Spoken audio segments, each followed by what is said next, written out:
Welcome back to another episode of Stand on Guard. I am your host, David Krayden. So nice of you to join me today.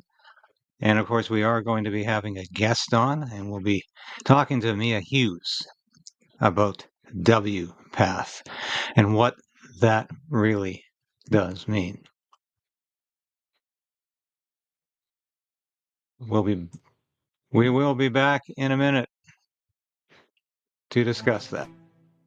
So we are in a very precarious position in this country. We need political change, but we also need the resolve to resist.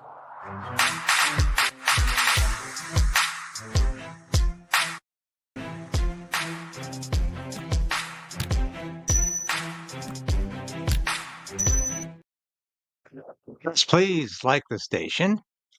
We appreciate it when you do that.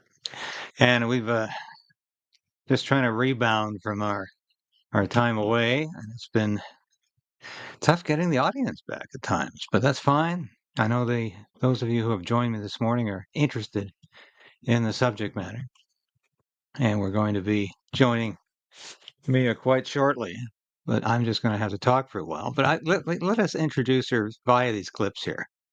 The WPATH Files report.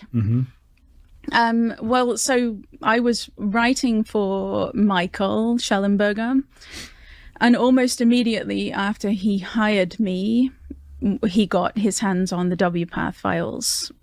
I don't know who the source is or who the sources are. If it's more than one person, I'm not sure. And so immediately, as soon as I was writing about gender, he got the WPATH files. And then we tried to turn the contents into a series of articles, but that didn't work out very well. We tried many times, didn't work out. So then he moved me over to Environmental Progress, which is his think tank. And that's where I got to do a really deep, in-depth report about the World Professional Association for Transgender Health. And Mia Hughes is here. Good morning, Mia. Good morning. Well, it's so nice to have you on the show with me this morning. Just showing a clip there as you were talking about a subject matter that a lot of folks are very interested in. And a lot of folks know what WPATH means, as I discovered this morning. I didn't even have to put WPATH in the title. As soon as I put Mia Hughes' name there, I think people said, this must be about WPATH. And for those who don't know what it means, WPATH is the World Professional Association for Transgender Health. Now, I got a lot of questions to ask, and I'm not going to keep you on too long, but perhaps if we could I want to start by saying I'm going to ask you this question later, but I have a personal interest in this because there is a close member in my family who was indoctrinated into this whole transgender movement. And I'm not going to say who exactly that is because he or she would not appreciate me doing that, but it's a very close family member, and it's been a source of utter pain for me, what has happened to this individual. So I have spent a lot of my time as a journalist fighting this as much as I can, because I'm sure you've noticed, Mia, that every time the mainstream media talks about this issue, they use this phrase, gender affirming care. And I think you would probably agree that it's not just a euphemism, it's a horrendous euphemism, because there's nothing going on here that is care. And of course, we'd like to talk about transitioning. These are all euphemisms that really sound very nice. But this is a process. This is a political activism on the part of governments around the world that is, I think, in my opinion, and I'm not putting these words in your mouth, but I call this butchery, what is going on to children. I think this is child abuse. And I guess we'll start with, can you just how did you come in possession of the WPATH files? Can you just lead us into that if you can? So I don't know who leaked them from the WPATH forum, first of all. They were given to Michael Schellenberger after just weeks, I think, after he hired me to cover gender. So I don't know who the source or sources are, but it was a stack of documents, and it was the perfect task for me to do because I had been writing about gender for so many years already. I had been watching WPATH. I was already well aware of the fact that this was not an organization that was to be trusted, that they had created this carefully crafted facade to make themselves look like a professional medical association, but all they are, is a trans activist group, many of whom are armed with syringes and scalpels, and they are advocating for what I believe is the worst medical scandal ever to have occurred. Well, that certainly is in keeping with what I think I led off with in terms of this being a completely reprehensible process and abusive of children. When I read through some of the descriptions of what this gender affirming care really is, we talk about inserting fake vaginas into male bodies and attaching phony penises to female bodies, it sounds to me like the kind of work or the kind of uh, butchery that went on in concentration camps during the Second World War, and of course the notorious SS doctor Joseph Mengele comes to mind, and I'm sure he thought he was doing a great work for mankind. These people are so twisted; they completely lose all context. They completely forget what mankind is all about, what humanity is all about, what their duty is as a doctor. And I wonder if so you're essentially saying that this group is not only professional, but how can doctors call themselves professional when they are promoting this pseudoscience? So you have got to, the psychology of it is fascinating. You've got to understand that this is a group of medical and mental health professionals who they are true believers in an ideology that says there's such a thing as a transgender person. Okay, so that means their belief system, which they fully are signed up to and believe, their belief system says that some people are born trans. It's just an innate natural type of human being. And you cannot, in their mind, none of this is true. Keep that in mind. None of it's true. But to them, you cannot change the transgender identity. That's innate, that's immutable, and it causes the person a lot of pain. So, the only thing you can do to alleviate that person's pain is hormonally and surgically modify their body. So, we've got puberty blockers for kids, which were just banned in the UK indefinitely on Wednesday. We've got cross-sex hormones, so you block the puberty and then you pump them full of a whole ton of powerful hormones that their body is not designed to manage, to handle. And then you remove healthy breasts, you chop off healthy breasts, you invert healthy penises, you create appendages made out of forearms and sew it onto the groin. But because these medical professionals and mental health professionals, they live in a different world to us. I really do believe that. They're true believers and they live in the world where innately transgender people exist. The world that I live in and most decent people live in is some people come to the conclusion that they are transgender for a variety of reasons, normally mental health troubles, or they might have a paraphilia called autogynephilia, where this is men turned on by the fantasy of becoming a woman. People will come to the conclusion that they are transgender for a large number of reasons, and oversimplifying it and making it out as if they are innately trans because they have this mismatched gender soul residing within them doesn't help them. But my saying that makes me a bad person to those who are true believers. Well, that's certainly exactly what people would say. But whatever happened to the phrase, he or she will just outgrow this? And I think in 99% of the cases, that's exactly what happens. And we talk about, the psychological pain that is apparently being endured by these children, being questioning their gender and not being feeling secure in the sexuality they have or the gender they have.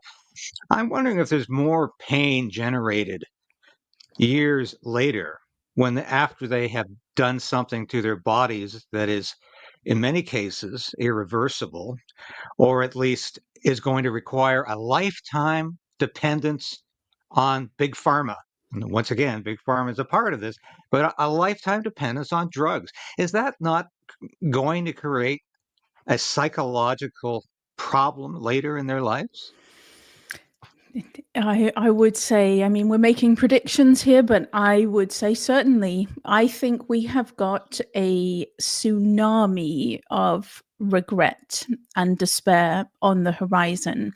Because if we're focusing on kids, like I talk about all ages, because I think everyone is being harmed by this. But if we're focusing on kids, if you look at the contagion, so we have an epidemic. It started around 2014. This is a whole new group of kids. They're just adolescents and they're just going through puberty and they're just having a hard time.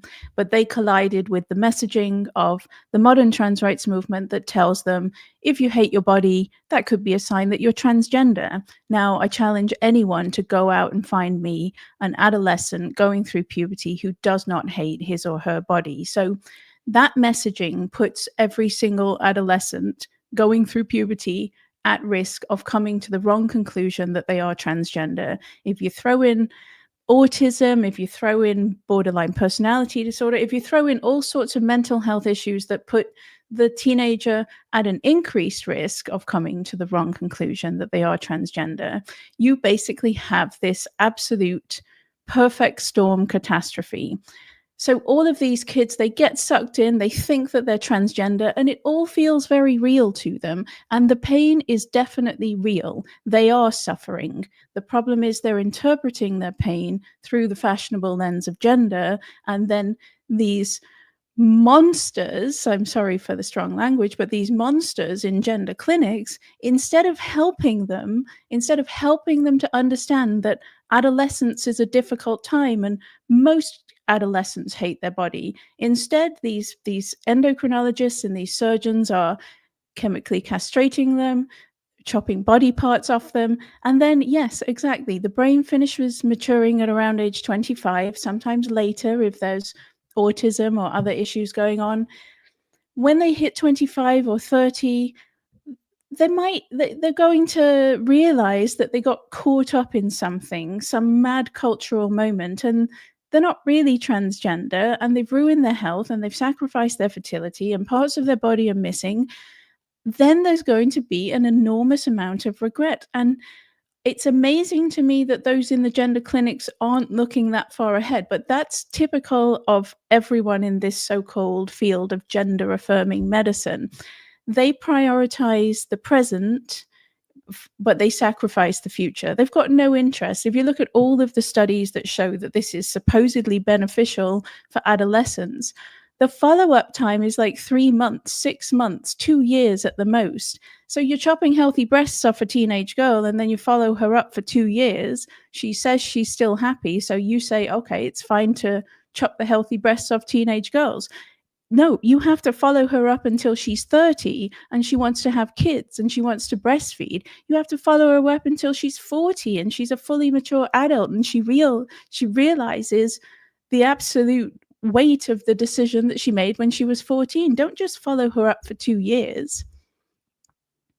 Well, that's precisely it. And I think if the laws can at least prevent this from happening at such a tender age, and this is what makes it so sad for me, is that these are just tender children who are incapable of making choices for their entire life at that age.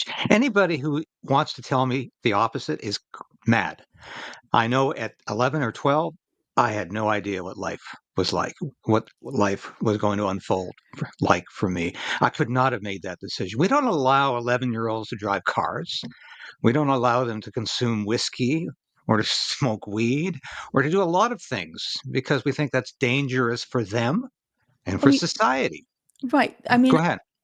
a really important point is we do not offer vasectomies and tubal ligation to 14-year-olds. We don't offer it to teenagers. We don't offer it to anyone under 30, as far as I can tell. Find me a doctor that would do a tubal ligation on a woman under 30. It's impossible. They don't do that because in the rest of the medical world that is grounded in reality and knows what it means to be an adolescent, they understand that people grow and mature and their thoughts about being a parent change. Like, I've told this story many times. When I was from age 13 to probably age 28, I absolutely would never want children. Getting pregnant would have been the absolute worst thing that could have happened to me.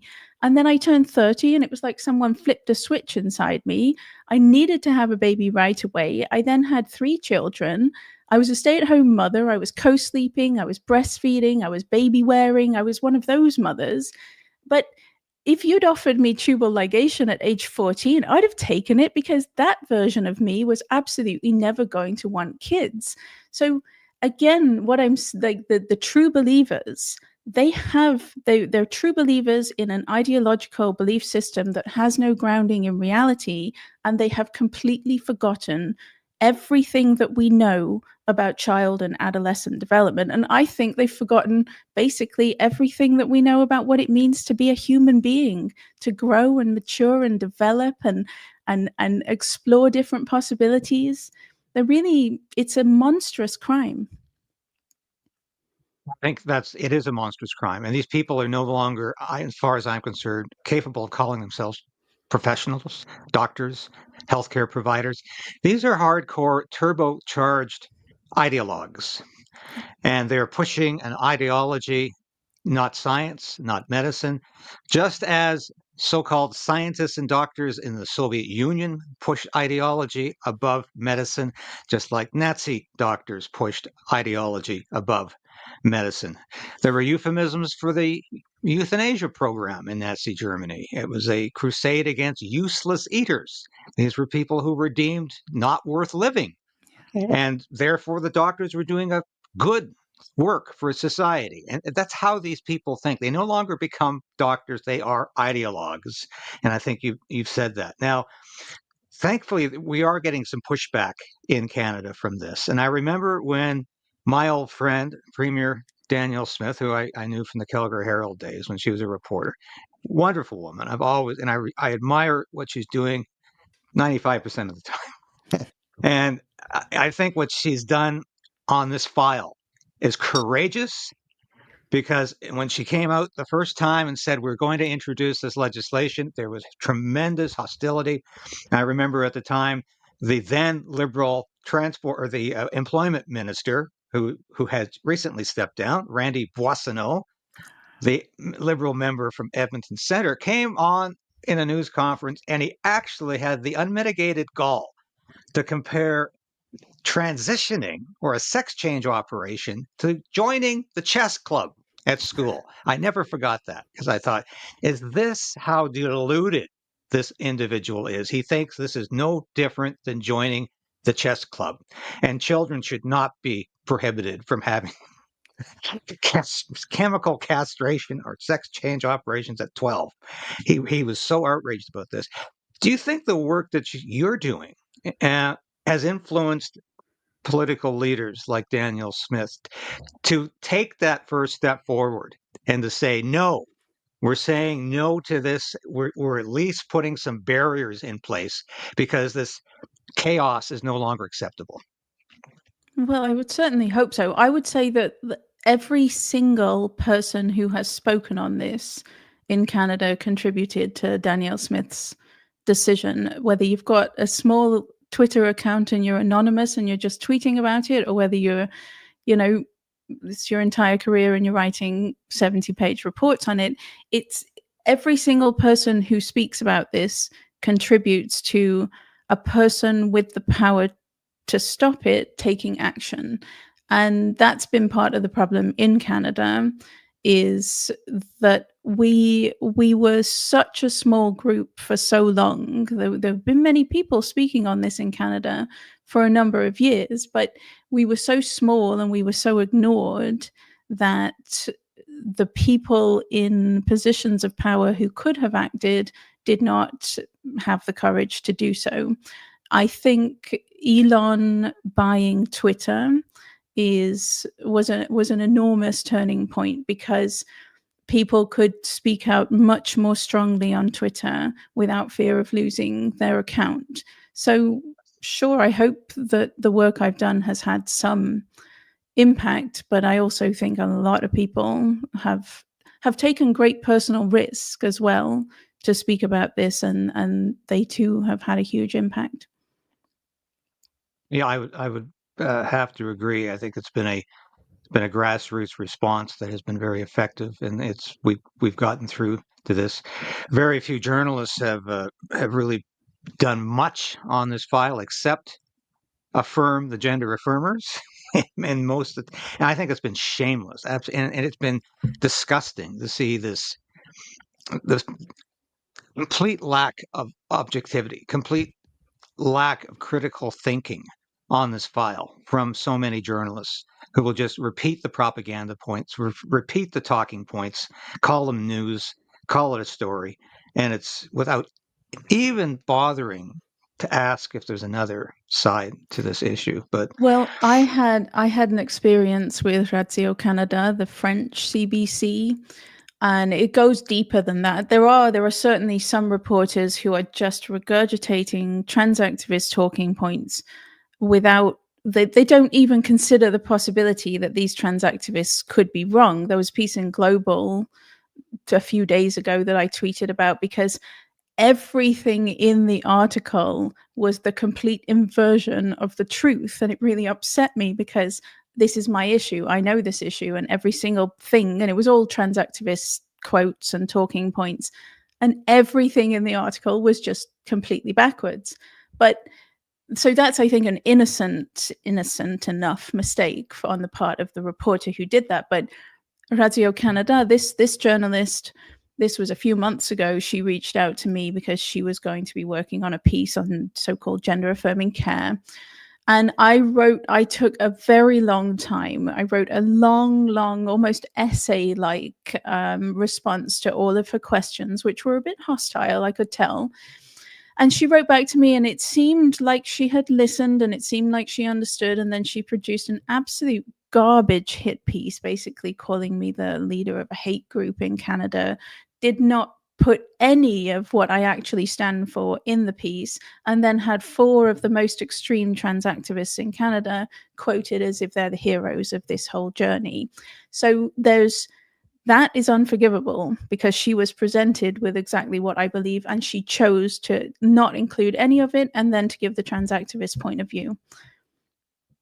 and that seems to be quite typical. And yes, I can understand how exactly how you must have felt following that exchange. If you had an opportunity to sit down with Justin Trudeau, as a horrible experience that might be, especially when we learned recently how exactly he treats women in real life.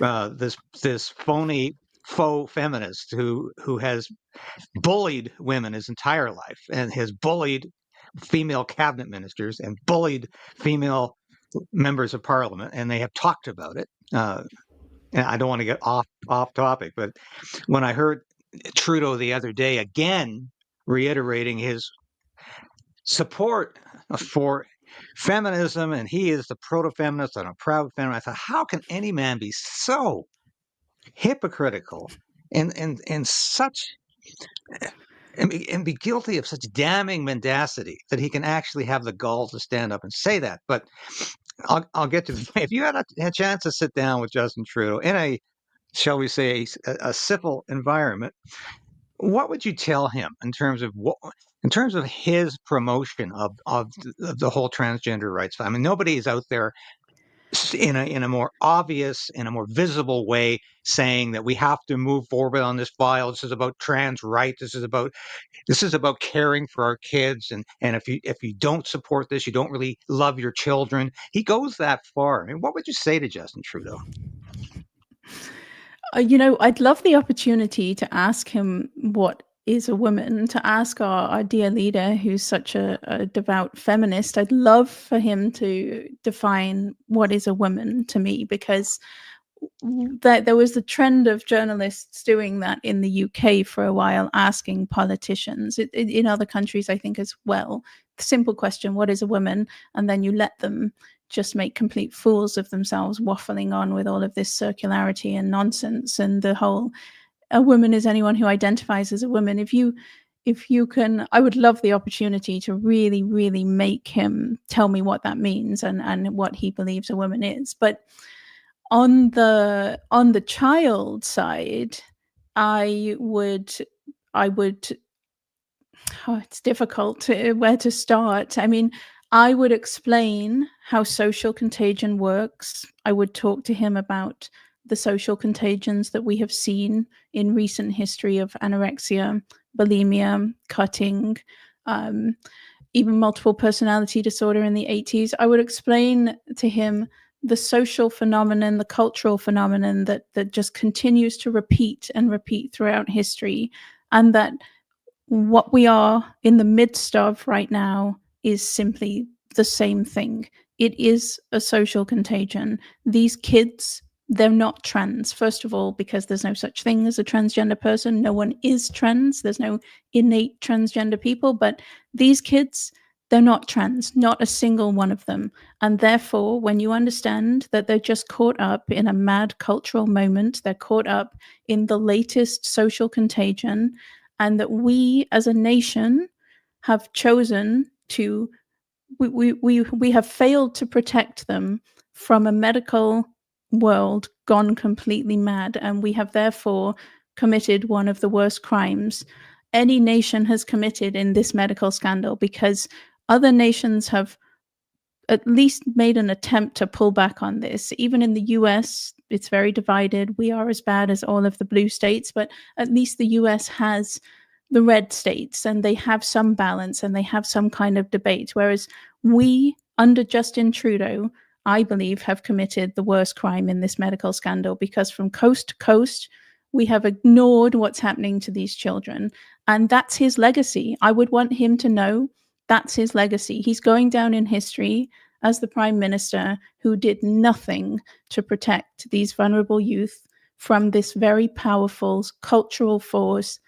And we just we just shipped them off to gender clinics and placed them in the hands of ideologues who have no respect for the Hippocratic Oath whatsoever. Well, that's very, very profound. And I appreciate your perspective on that. It strikes me that the Liberal government, the Trudeau government, it really is the Trudeau government, because he has totally subsumed the Liberal Party with his personality. And the Liberal Party has become a culture of death. It's become a cult of death, from birth till old age. This is a government that doesn't just say abortion is okay. It celebrates abortion as being a wonderful experience for women. And I really almost get my stomach tied up in knots when I hear these cabinet ministers describe abortion as a liberating experience for women, because it's foundational to Canadian freedom, which of course is nonsense. It's not in the Charter of Rights. It's not in the Constitution. And even if you talk to pro-choice advocates, most of them will say it's a horribly painful decision for a woman to make, and for the rest of their life they have to deal with the consequences of that decision. It's in no way a positive, liberating event. But I digress. On the other hand, you have the Trudeau government making Canada the assisted suicide capital of the world. People are coming here from all over the world to commit suicide. We have a euthanasia program that is booming. More than the economy, our euthanasia program is booming. We want to expand it to include other people, the poor and the dispossessed, the anyone who's deemed to be mentally ill in any way, including perhaps drug addicts and alcoholics, join the crowd. Let's all commit suicide together. This is the cult of death. And of course, we've got a government that is encouraging butchery against children. This is the island of Dr. Moreau is what's going on here. And they're too deluded to even admit it. And I just find it fascinating that it all seems to be coming together in a very negative way for this government. I think people are finally waking up and saying this. They have really, really gone beyond the barriers of good sense, rationality, or even good government, which of course I don't think they ever provided. But we had the million-person march for children again this year, and my friend Camille El Sheikh organized that in a wonderful way. And he asked me again to be the master of ceremonies, which I was. I support this event every year now for the second year in a row. I know you were there the first year. You weren't there this year because you were at a conference. So what was the conference all about, and what happened there? I love the conference that I was at. So the organization, the group that organized the conference is called GenSpect. It's an organization that founded in 2021 and exists to promote a non-medical approach to dealing with issues related to your gender. So whoever you are, whatever age you are, it's promoting a non-medical approach.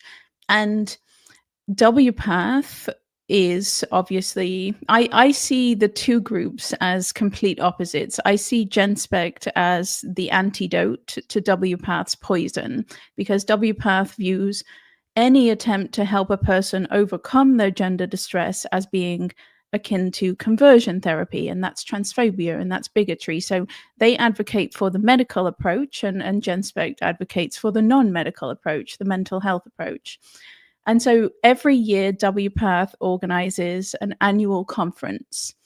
And GenSpect now organizes a counter conference in the same city at the same time as a counterbalance to the harm that WPATH is promoting in their conference. So last year it was Denver.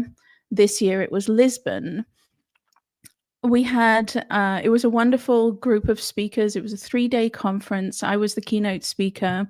I opened the conference with basically a talk about how the diagnosis of gender dysphoria is entirely activist created. It's written by the very same extremist trans activists who are members of WPATH and are promoting this medical pathway.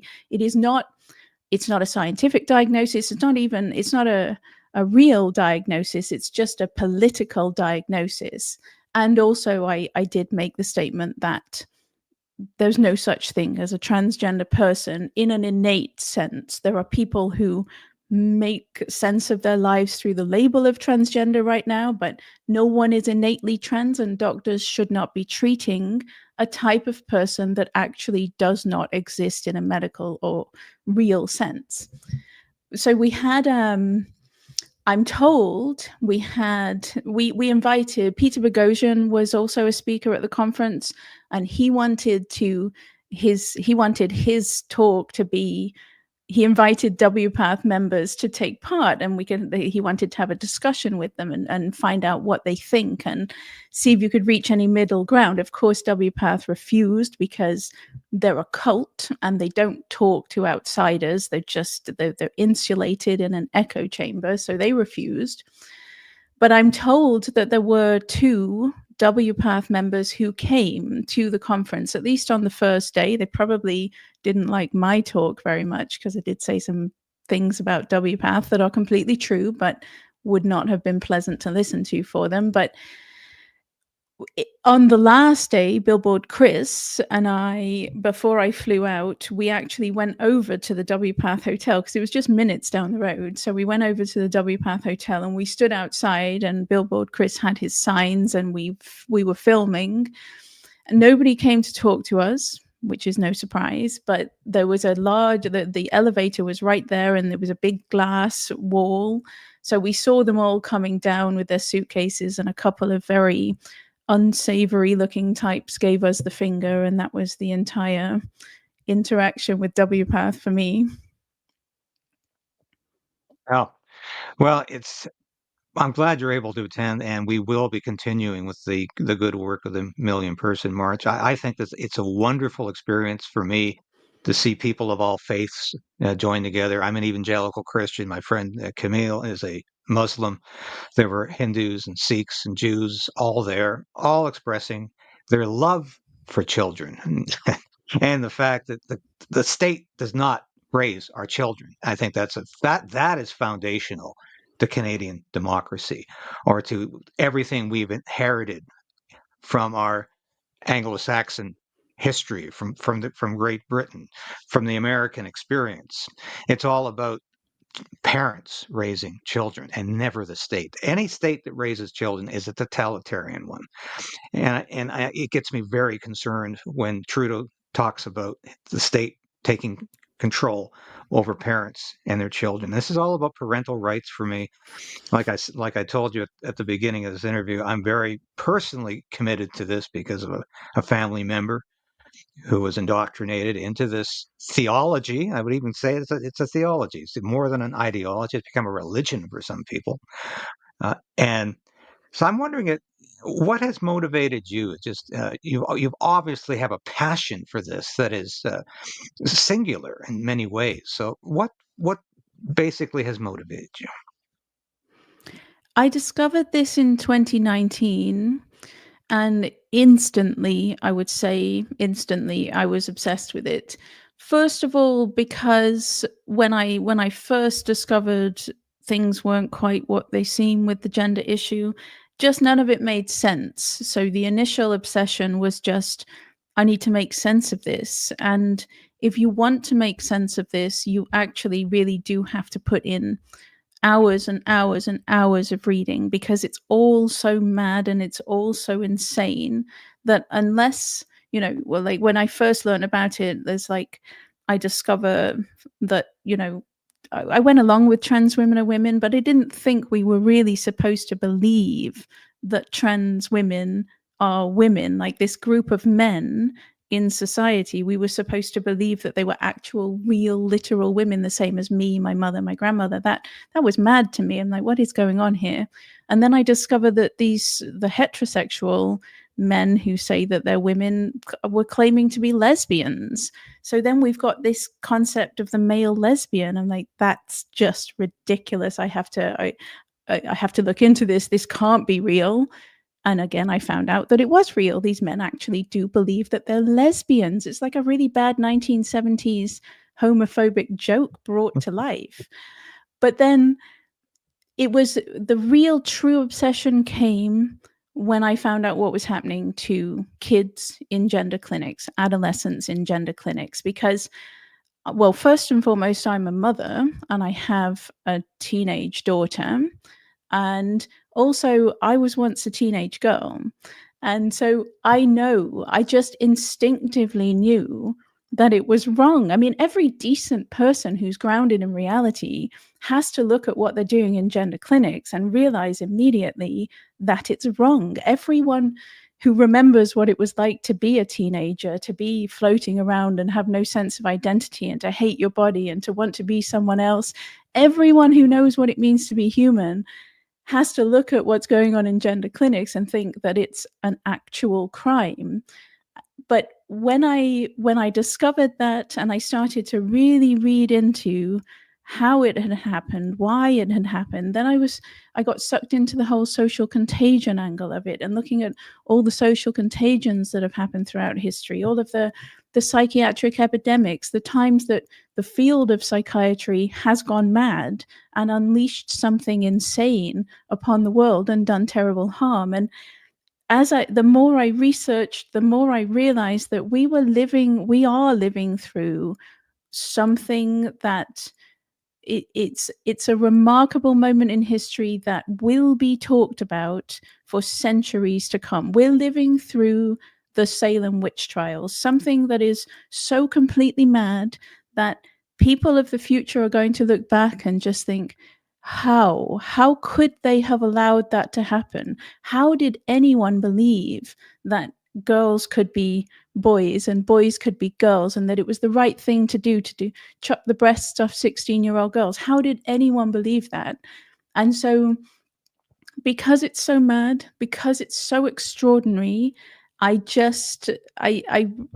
researched it obsessively, and then I started to write about it only because I knew how confusing it was when I first discovered it. And so I started writing about it on Twitter, in taking things that I'd learned and comparing the past to now, to help other people understand. And it really seemed to resonate with people, and my account grew really quickly, and then I got a whole career out of it. But I think we can't find our way out of the mess we're in unless we understand how we got here, and unless we understand where we are. So I just wanted to help people understand, because I had learned so much that I found really interesting.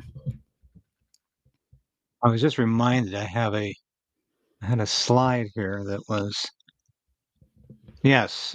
My producer reminded me that Elon Musk recently posted on X that puberty blockers are a horrific crime against children, and those that push them are criminals. And my colleague at the Human Events, Charlie Kirk, wrote, the left-wing government of Britain announced today that it is banning puberty blockers as a treatment for gender dysphoria in children under 18. And soon American blue states will be the only places on earth this barbaric practice is still allowed. Of course, he's forgotten about Canada. They always Americans forget that Canada exists. The entire nation of Canada. We don't even have any. Well, actually, Alberta, they're doing a, like, I assume that like there's an opposition, and there's the legal case brought by Egal and Skipping Stone and others that are trying to block Danielle Smith's. But yeah, at least we have one province doing the right thing, trying to do the right thing. Oh, that's true. And for years, I hoped this was a faddish obsession that was just going to go away.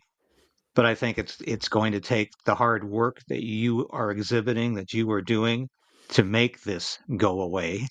And but I do think people are coming back to their senses, and I think the election of Donald Trump was a part of that. I don't always agree with Donald Trump, but I usually do. And I think he is very courageous on this file, and I don't think he's going to take any nonsense on this file. He's got some great people positioned who are not going to accept the talking points anymore. And I think that's positive. Justin Trudeau's time is very limited. Of course, we talk about that on this show every day. So I don't know when he's leaving, but I don't think we're going to see him past the spring. And Oh, I really? think we'll have a spring election. Yeah, I really Oh, do, okay. because a lot of his backbench MPs have inadvertently at times let that information out. Sometimes forgetting themselves, if you will. Because a lot of them have these YouTube shows, and they will say, "Well, when we have the election in the spring." Whoops, shouldn't have said that. But Justin Trudeau, being Justin Trudeau, this is a completely narcissistic individual, completely ego obsessed, egocentric. I think he believes he can win one more election because he is entitled to. Canadians can't really despise him that much. He's too wonderful. But I want to thank you for coming on the show today. And this time is almost 45 minutes.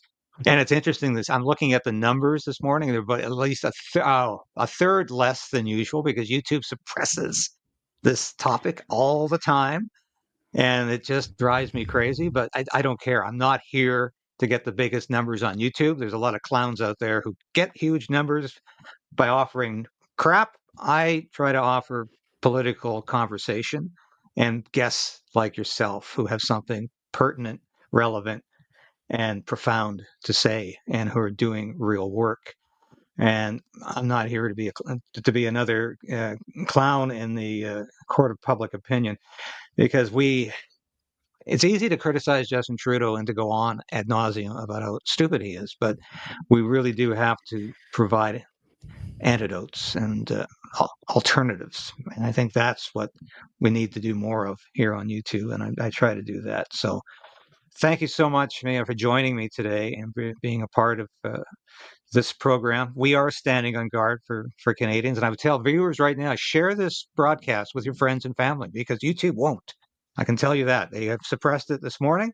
They'll keep suppressing it, but you can rise above it. Share it with your friends and family. Make sure that this message gets out, this interview is heard, and that Mia's work is recognized because I tell you, she's doing a tremendous job, not just on this file, but for Canadians, for Canada, and for everybody who loves freedom anywhere. This is and anyone who loves their children, and that's what this comes down to. Do you love your children? Do you believe in the family? Do you believe as a parent you should be raising your children, not Justin Trudeau? And there's so many elements to this question, to this issue, to this policy, and it all comes back to where are we in Canada as a democracy? And we have suffered for 9 years under Justin Trudeau, who does not believe in democracy. So I thank you for joining me today, Mia.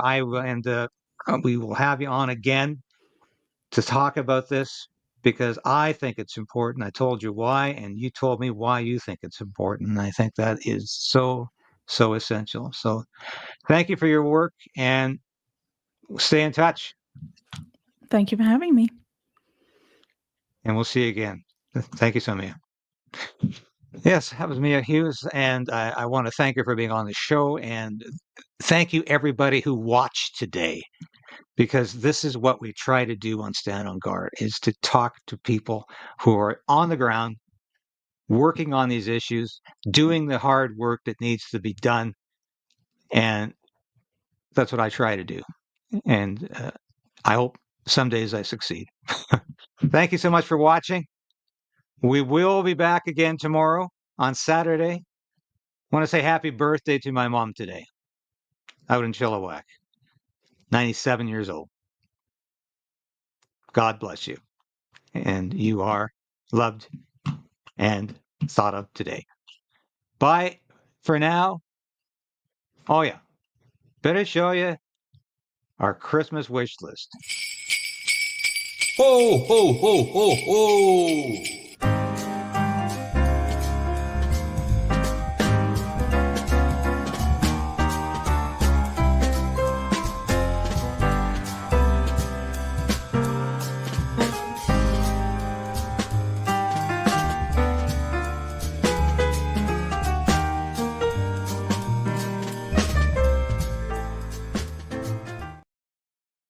Yes, and before we get to Christmas, I will be doing an a cappella version of one of your favorite Christmas songs. That's a threat. That's a promise, not a threat. Okay. Thanks for joining me today. I'll be back again tomorrow. Keep resolving to resist, and I'll keep trying to give you all the news you need to know.